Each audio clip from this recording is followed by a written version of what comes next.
गरीब solar car mechanic वाले की सफलता। विजय नाम का एक लड़का गैराज में मैकेनिक का काम करता था। उसे कार के बारे में बहुत ही अनुभव था, इतना अनुभव कि जितना किसी इंजीनियर को भी नहीं था। बढ़ते पेट्रोल डीजल के भाव देखकर वो एक सोलर कार बनाने की सोचता है। गैराज में काम करते करते वो सोलर कार की डिजाइन भी बनाने लगता है। विजय एक दिन गैराज में पेपर पर कुछ लिख रहा था कि तभी गैराज का मालिक गणपत वहां आता है और वो कहता है, अरे विजय, गैराज में काम छोड़कर तुम ये क्या कर रहे हो? मालिक, मैं एक सोलर कार बनाना चाहता हूँ, बस उसी का प्लान इस पेपर पर लिख रहा था। बस अगर मुझे कोई इन्वेस्टर मिल जाए तो मेरी सोलर कार बन ही गई समझो। क्या कहा? तुम और कार बनाओगे? अरे खुद को क्या इंजीनियर समझ रहे हो क्या? देखो, तुम कुछ भी करो पर मेरे ग्राहकों का काम अच्छे से करना, समझे कि नहीं? जी मालिक, मैं आपके काम करके ही अगर कुछ वक्त खाली मिलता है तो ही अपना खुद का काम करता हूँ, आप टेंशन मत लीजिए। इस तरह विजय गैराज में काम के साथ साथ इन्वेस्टर की भी तलाश करता रहता है। एक बार वो अपना सारा प्लान लेकर मदन नाम के एक इन्वेस्टर के पास जाता है, पर विजय को देखकर वो कहता है, अबे ये क्या कह रहे हो बे? अब तुम जैसे कार भी बनाने लगे तो क्या होगा दुनिया का? तुम जैसे तो यहाँ रोज आते हैं और जाते हैं, और वैसे भी अभी मेरे पास समय नहीं है तुम्हारी बात सुनने के लिए। चल निकल यहाँ से, आया बड़ा कार बनाने वाला। लेकिन सर, एक बार मेरा प्लान तो देख लीजिए, इससे हमारे देश को बहुत फायदा होगा सर। अबे मुझे तुम्हारे फालतू कार प्लान में कोई दिलचस्पी नहीं है बे। एक बार कहा ना निकलो तो निकलो बस। मदन ऐसा कहकर विजय का प्लान देखे बगैर ही उसे अपने ऑफिस से निकाल देता है। विजय हर एक इन्वेस्टर को मिलने जाता है, पर हर बार वही नाकामयाबी उसे मिलती है। बेचारा विजय बहुत ही उदास हो गया था। एक बार वो गैराज में काम करते करते सोचता है, अरे ये क्या, कोई भी मेरे प्लान को देखता तक नहीं। अगर मैंने ऊंची पढ़ाई की होती या इंजीनियर बन गया होता और अच्छे कपड़े पहने होते तो क्या तभी मेरा प्लान अच्छा होता? इसका मतलब लोगों के पहनावे पर उसकी काबिलियत साबित होती है। लगता है इस जन्म में मेरा सपना तो पूरा नहीं हो सकता। ऐसा सोचकर विजय अपने प्लान को फाड़ने जाता है कि तभी उसका मालिक गणपत वहां आता है और उसे रोकते हुए वो कहता है, अरे विजय, ये क्या कर रहे हो तुम? मुझे सब पता है।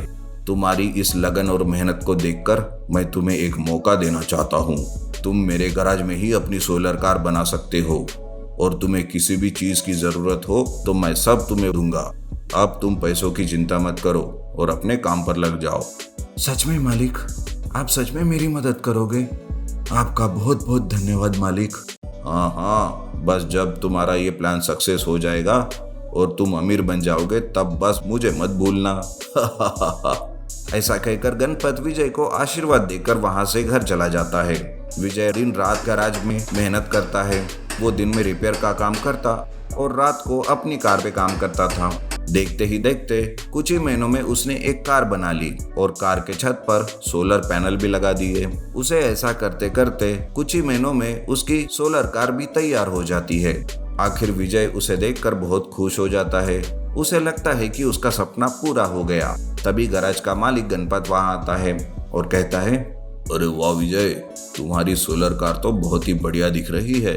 हाँ मालिक, ये सब तो आपकी वजह से ही हो पाया है, बस अब इसे रास्ते पर चलाना बाकी है। विजय और गणपत दोनों भी सोलर कार में बैठ जाते हैं। विजय कार को स्टार्ट करता है, तब कार के छत पर लगे सोलर पैनल सूरज की ऊर्जा को इलेक्ट्रिक ऊर्जा में बदल देता है, जिस वजह से कार बिना पेट्रोल और डीजल से चलने लगती है। रास्ते पर ऐसी सोलर कार को देखकर लोग चकित हो जाते हैं। धीरे धीरे ये बात पूरे शहर में फैल जाती है।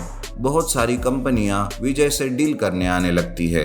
विजय की सोलर कार देखते ही देखते बहुत फेमस हो जाती है। ऐसे में एक रिपोर्टर उसके पास आता है और वो कहता है, सर, आपकी सोलर कार तो शहर में बहुत फेमस हो गई है।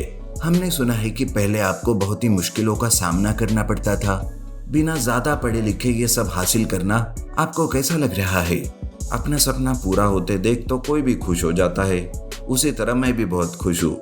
लेकिन आज इसके पीछे मेरा नहीं बल्कि मेरे गैराज के मालिक का बहुत बड़ा हाथ है।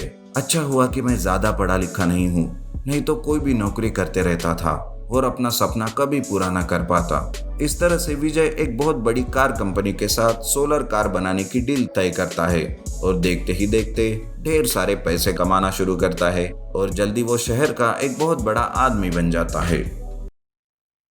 Magical watermelon diesel train. Alok बहुत ही परेशानी में दिख रहा था। उसका भाई नितेश ये देखकर समझ गया कि आलोक का काम कुछ खास नहीं चल रहा है। नितेश आलोक से कहता है, भैया इस तरह टेंशन लेने से अच्छा है कि कोई उपाय ढूंढो ना। अरे क्या करूं नितेश, बड़ी मुश्किल से ये पार्क का धंधा शुरू किया, लेकिन कोई आता ही नहीं पार्क में। अरे तो पार्क में कोई ऐसी चीज रखो कि जिससे आकर्षित होकर लोग, बूढ़े या बच्चे पार्क में आए। हाँ तो तुम ही बताओ कि क्या उपाय करूं जिससे लोग यहाँ आए। नितेश अपने भाई को एक डीजल वाटरमेलन ट्रेन बना कर देता है, जिस वजह से लोग और खास करके बच्चे उस ट्रेन से सैर करने के लिए पार्क में आने लगे। कुछ ही दिनों में आलोक का धंधा भी अच्छे से चलने लगा। आलोक वाटरमेलन की फसल भी उगाता था, लेकिन कुछ सालों से उसे वाटरमेलन की फसल भी अच्छे से नहीं हो रही थी। तब वो नितेश से कहता है, अरे नितेश, जिस तरह तूने पार्क के काम को अच्छे से चलाने का उपाय ढूंढा, उस तरीके से ही इस वाटरमेलन की फसल को भी बढ़ाने का कोई उपाय बताओ ना। अरे भैया मैं ठहरा एक इंजीनियर, जो कर सकता था वो किया, लेकिन इस खेती बाड़ी के काम में मैं आपकी भला कैसे मदद कर सकता हूँ। लेकिन हाँ, हम कुछ नए बीज नए तरीके से बोकर देख सकते हैं, शायद उससे कुछ काम बन जाए। आलोक शहर से वाटरमेलन की महंगी वाली बीज लेकर आता है और उसे अपने खेत में डालता है। उसे अच्छे से उपजाता है, पानी और खाद से सींचता है, लेकिन फिर भी वाटरमेलन की फसल अच्छी नहीं आती। ये देखकर दोनों भाई बहुत परेशान होते हैं। तभी गांव में एक साधु महाराज आते हैं और वो खेत के पास से जाते हुए उन्हें एकदम से चक्कर आने लगती है और वो नीचे गिर जाते हैं। तब नितेश और आलोक साधु महाराज के पास जाकर उनकी मदद करते हैं। तब आलोक कहता है, अरे महाराज जी, आप ठीक तो है?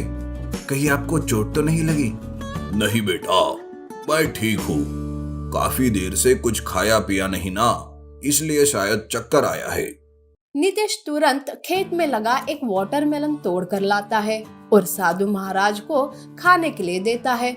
साधु महाराज ठंडा ठंडा मीठा मीठा वाटरमेलन खाकर बहुत संतुष्ट हो जाते हैं और आलोक और नितेश से कहते हैं, तुम्हारा बहुत बहुत शुक्रिया बच्चों, मुझ बूढ़े की मदद की तुमने। अरे नहीं नहीं महाराज, आपको शुक्रिया कहने की जरूरत नहीं।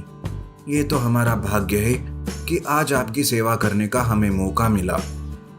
और बताइए महाराज, क्या सेवा करूं मैं आपकी? नहीं बच्चों, तुम दोनों ने मुझ बूढ़े की काफी मदद की, अब मेरी बारी है। तुम ही बोलो, मैं तुम लोगों की क्या मदद कर सकता हूँ? हमारी मदद तो आप भी नहीं कर सकते महाराज जी, क्योंकि ये हमारी खेती से जुड़ी है। हमारी वाटरमेलन की फसल ही अच्छी नहीं हो रही है। अच्छा, तो ये बात है, लेकिन मैं तुम दोनों की मदद कर सकता हूँ। लाओ, वाटरमेलन के कुछ बीज लाकर मुझे दो। नितेश महाराज को वाटरमेलन के कुछ बीज लाकर देता है। महाराज उसे लेकर उन बीजों पर कुछ मंत्र बुदबुदाते हैं और थोड़ी देर के बाद वापस उसे आलोक के हाथ में देकर कहते हैं, ये लो बच्चों, मैंने इन वाटरमेलन के बीजों पर अपना खास मंत्र भारित किया है। अब तुम्हारे वाटरमेलन की खेती अच्छी होगी। जाओ और इसे खेत में डाल दो। ऐसा कहकर महाराज वहाँ से चले जाते हैं और नितेश तुरंत ही उन सारे बीजों को वापस खेत में डालता है और दोनों भाई घर चले जाते हैं। कुछ ही दिनों में उनका खेत हरी भरी वाटरमेलन से खिल उठता है।